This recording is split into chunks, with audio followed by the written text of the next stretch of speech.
All right, what is going on, everybody? Welcome back to another video, another NBA regular season video, and another NBA Cup video. We're going to talk about the Orlando Magic versus the New York Knicks and the San Antonio Spurs versus the Oklahoma City Thunder.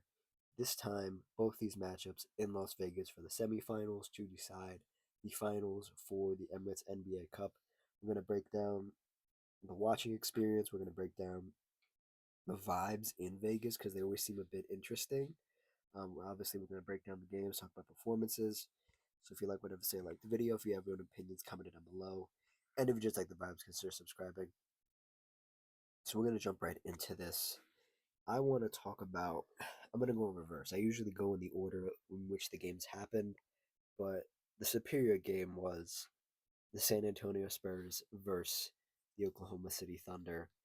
And in this game, the Spurs handed the Oklahoma City Thunder their second loss of the season.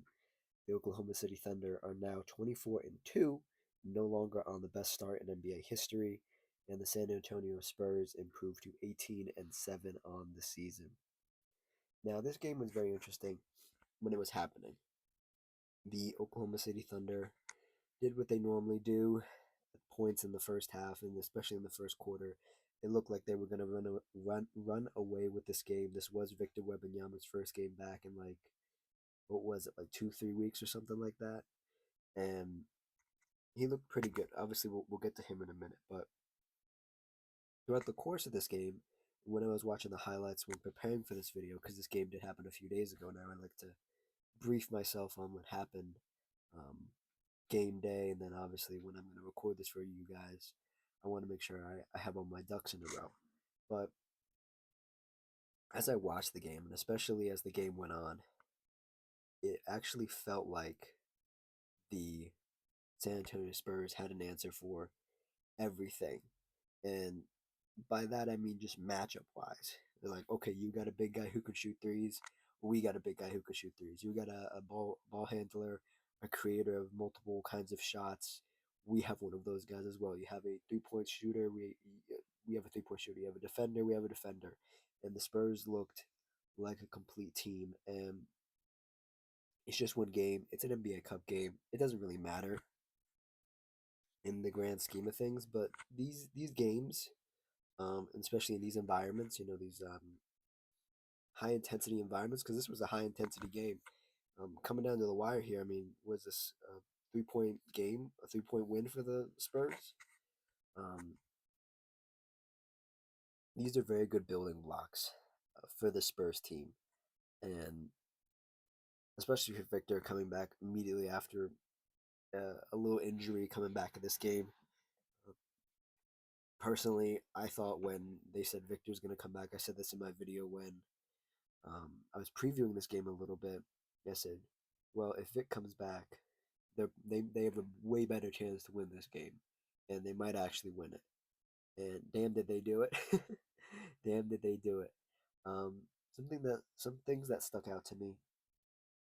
Victor looked amazing. He always looks amazing, but especially against a team that has a lot of size and has a lot of different things they can throw at him.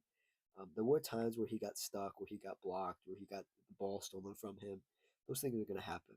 But to go um, mano a mano with a guy who is a very similar archetype to him in Chet Holmgren, bottom left of your screen, number 7, to go against like smaller guys like Alex Caruso and Lou Zangdor and um, all these guys, the Oklahoma City Thunder threw everything at him, and he sort of adjusted.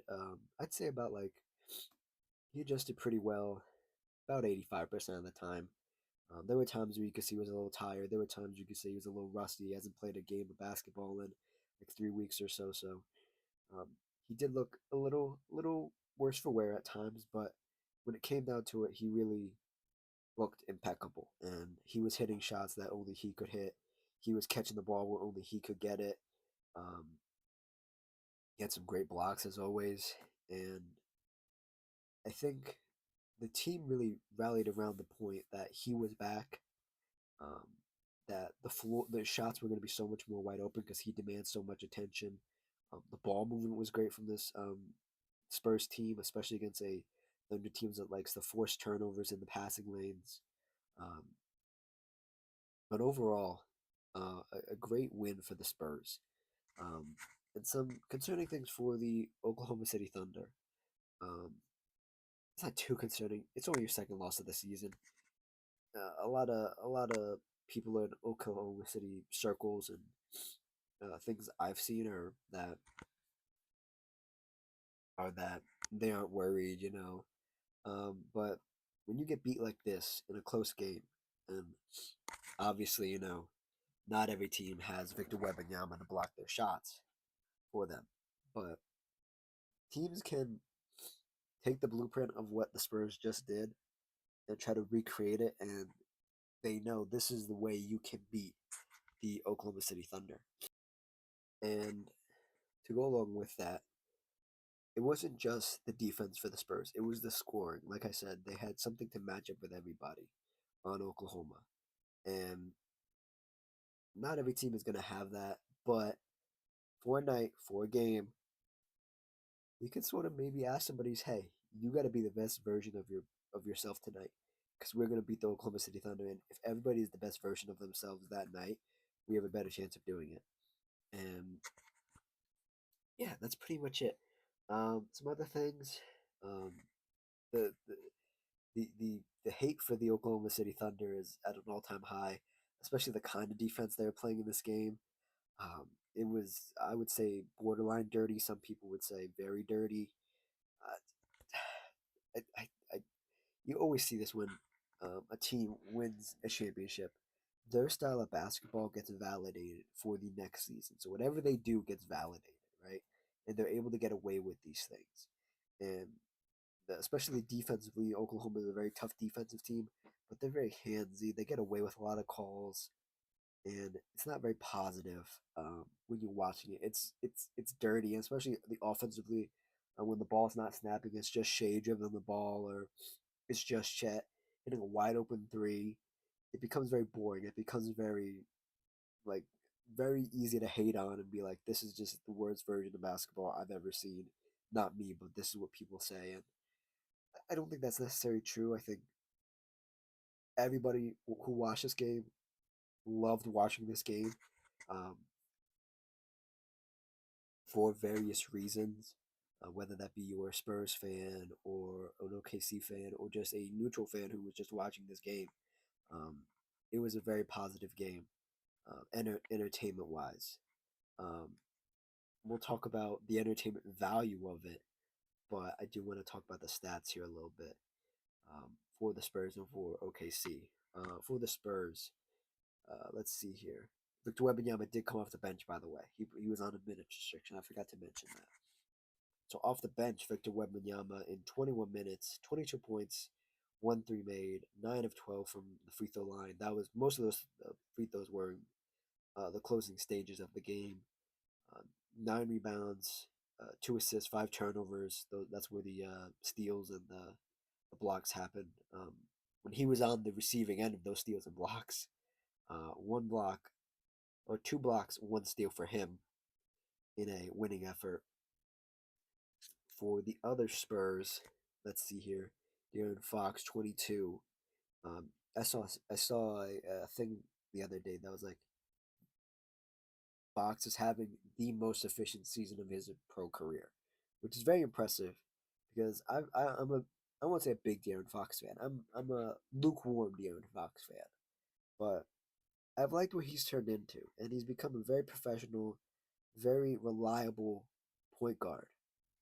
Especially having to play with, at times, 2 other point guards or guards, I should say. Like Castle and Harper, and obviously Victor demands a lot of attention, and there's going to be a lot of weird sets ran for Victor where Fox is going to have the ball, or Fox is setting up Victor where Fox isn't hunting his shot necessarily.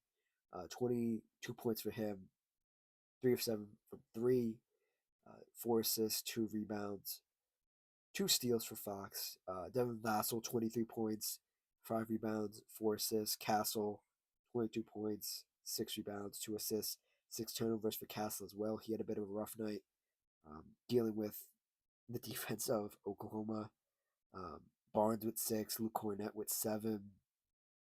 Um, Not much off the bench. Dylan Harper had 8. A couple of these points were in the closing stages of the game, which was really good for Harper. Um, Vassell, I believe it's Vassell, but I keep calling him Vassell.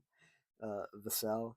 Um, on the broadcast, they said he was 4 for like 24 for the whole season. And after the last game, he added 4 more threes to it because he was 4 of 9. So he lit up the Oklahoma City Thunder. Just a great group effort from this team. Again, this is a building block win. And they will go on to face the Knicks. And how do I think they match up against the Knicks? I think they match up really well. Um, Knicks are really hot right now. They're playing a really good brand of basketball. But even if they don't win the NBA Cup, to take down the Oklahoma City Thunder, you can hang one of those fake banners that says like beat the Oklahoma City Thunder in 2025-2026 season because you're going to be one of the few teams to do it, and that's something to be proud of for sure. Um, any other thoughts I have about the Spurs? Um, I like the way they got everybody involved. I really do. Um, One of the victims of not being able to play in this game because he just simply didn't fit the play style for this game was Jeremy Shohan, who has been injured, has been in and out of the starting lineup, in and out of the rotation, period, and got a DMP last night or the other night. Jeremy's a curious character. Um, I just don't know what he does out there. And I think that's what the Spurs are trying to figure out. What does he do and what can he bring to this team when you have guys that play his position or not even play his position, just do everything that you ask him to do, but better, at a better position, positionally. Because Jeremy's like a 2, 3, 4, and you just have so many bodies on the Spurs team. We'll see what happens with Jeremy. Um, yeah, let's move on to the Oklahoma City Thunder stats. Uh, they did their normal stuff.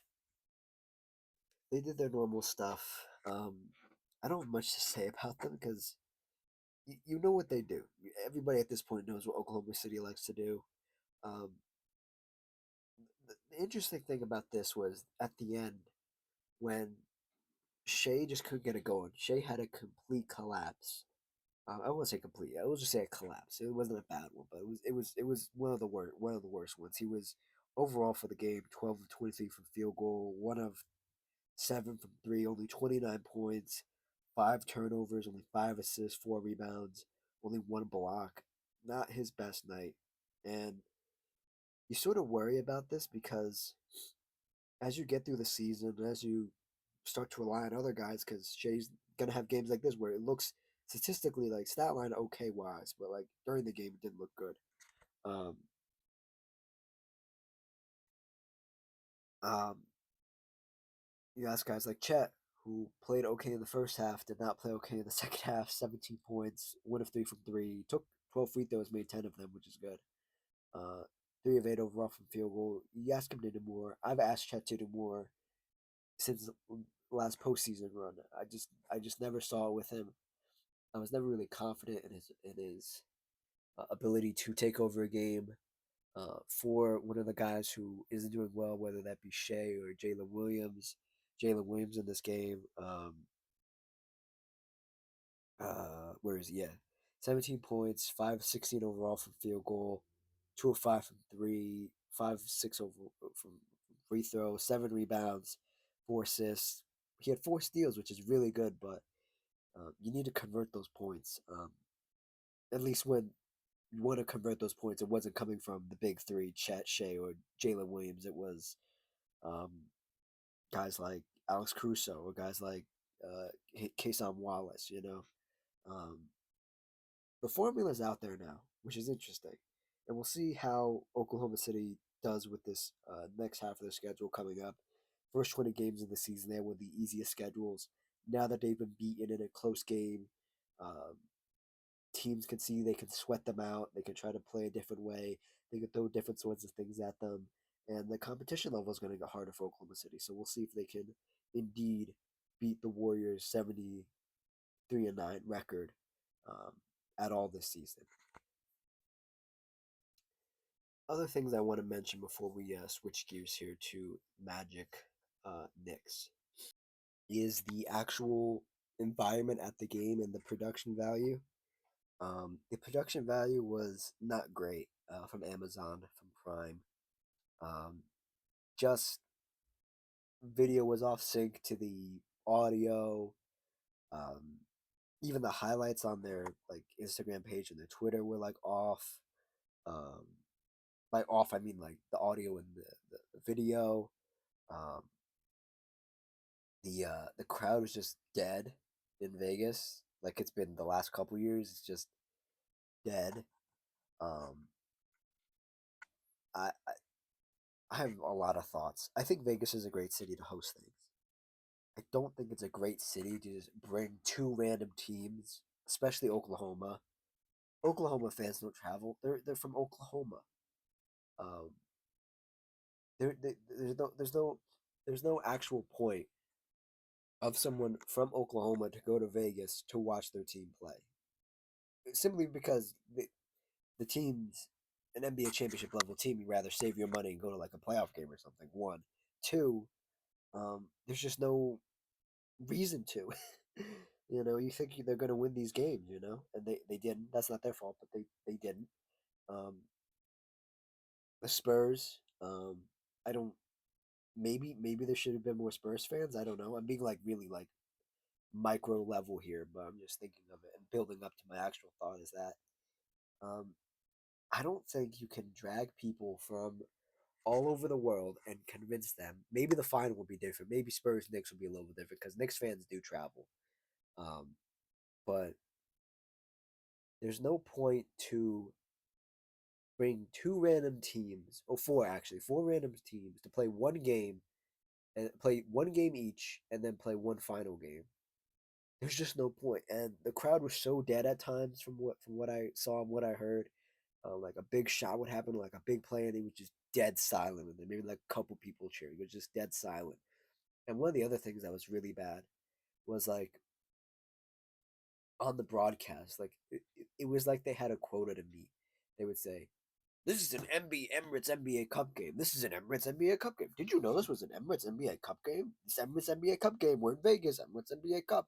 Emirates NBA Cup." Like like it was like they had to say it like 500 times because the Saudis paid them to say Emirates NBA Cup.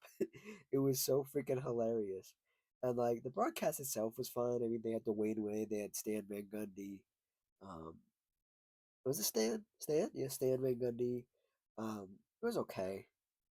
Uh, I just don't. I just don't know. And apparently the numbers are up. The numbers for the cup are up, which I don't know if that's true. I don't. I don't know how many people are watching the cup. Like actually like tuning in to watch the cup, like they are watching the games.